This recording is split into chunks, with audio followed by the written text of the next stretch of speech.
ایسے اگر آنکھا ہاتھو خان پہلوان جہاں نا کہانی ہے پڑھیں قصے چھوڑیں وہ بہت اچھا پہلوان ہے اور زیادہ پٹھان بھرا ہے پہ ان دی کشتیاں سنو تو وہ میں سمجھنا میرے سے ایک بڑا آئیڈیل آئی پی ہے. اچھا وہ تو بعد میرے والد زمان خان. ہر پہلوان کو زور کرا کے اگر ڈان یا ویر اتنا آقا بھائی اتنا زور کرا کے بیر کر مام بخش پہلوان دے نال ہاتھو خان پہلوان ادھا گھنٹہ زور کیتے ادھا گھنٹہ ہاتھو خان پہلوان نہ ڈٹھا مام بخش.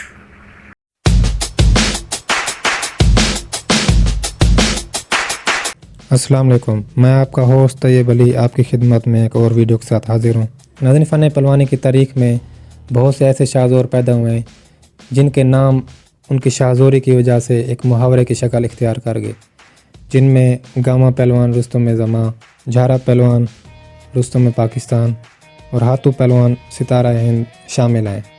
ملتان پہلوانوں کا شہر ہے. اس شہر نے بڑے بڑے پہلوانوں کو جنم دیا. مشہور زمانہ ملک قادر بخش پہلوان، حسن بخش پہلوان ستارہ ہند، ملک حبیب اللہ خان پہلوان، شاہ نواز نانی والا، مشتاق پہلوان نانی والا، احمد بخش پہلوان بجے والا، زمن خان پہلوان، ماکھا پہلوان، عباس پہلوان، زوار حسین پہلوان اور بہت سے شاہ زور اس شہر میں پیدا ہوئے اور پروان چڑھے. ان تمام پہلوانوں میں ایک اور نمایاں نام ہاتھو خان پہلوان کا بھی ہے. ہاتھو خان پہلوان ملک حبیب اللہ خان پہلوان کے بیٹے تھے. وہ امیر بہاولپور کے شاہی پہلوان تھے.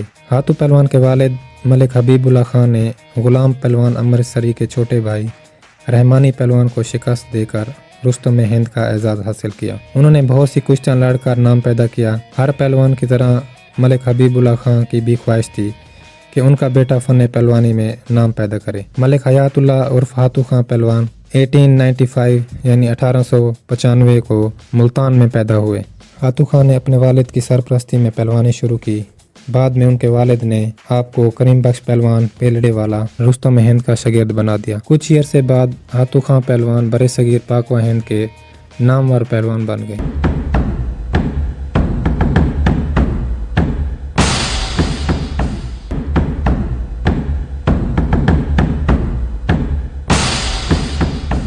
ہاتھو خان جام نگر، اندور اور کولہاپور کی ریاستوں کے شاہی پہلوان رہے. کلکتہ میں مشہور گتا سنگھ پہلوان کو بھی ہرایا. جب پرنس آف ویلز ہندوستان کے دورے پر آئے تو لاہور میں ان کے اعزاز میں ایک دنگل کا اہتمام کیا گیا.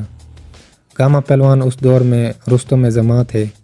ہاتھو خان پہلوان کی کشتی گاما پہلوان سے طے پائی، لیکن بعد میں یہ کچھ وجوہات کی بنا پر یہ کشتی نہ ہو سکی. ہاتھو خان پہلوان نے اور بھی ان گنت کشتیاں لڑ کر اپنے خاندان کا نام روشن کیا. ہاتھو خان پہلوان کے چچا حفیظ اللہ خان بھی اپنے وقت کے بڑے پہلوان تھے. انہوں نے کافی عرصہ ریاست دتیا میں گزارا. ان کا تعلق ملتان کے بابر خاندان کے ساتھ تھا. 31 مارچ 1944 لاہور منٹو پارک میں گونگا پہلوان کی کشتی حیات اللہ خان المعروف ہاتھو ملتانی پٹھا کریم بخش پہلوان رستم ہند سے ہونا قرار پائی. اس کشتی کے اشتہارات بھی شائع ہو گئے مگر یہ دنگل نہ ہو سکا. یہی کشتی چند روز بعد ملتان میں ہوئی. ہاتھو خان پہلوان ملتانی اس دور میں واقعی فن کے بلند و بالا مقام پر فائز تھا. اس میں شک نہیں کہ گونگا پہلوان بھی اپنے عروج پر تھے. فیروز دین المعروف گونگا پہلوان جو کہ رستم ہند امام بخش پہلوان کو بھی شکست دے چکے تھے، گاما کلو والا، گورا سنگھ اور بھی بہت سارے شاہزوروں کو شکست دے کر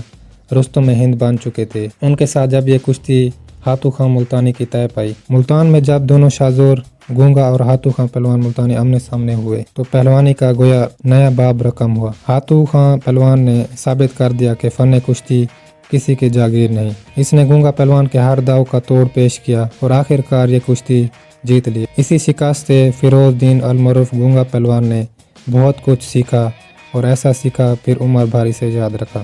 ہاتھو خان پہلوان نے گونگا، گتا سنگھ، مہندا بولا اور رجب جیسے شاہزوروں کو شکست دی.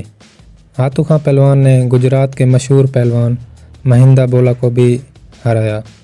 گاما پہلوان کلو والا سے ہاتھو خان برابر رہے تھے. رجب پہلوان خیرپور ٹامے والے کو بھی شکست دی. ہاتھو خان پہلوان نے گتا سنگھ پہلوان کو شکست دے کر ستارہ ہند کا خطاب حاصل کیا.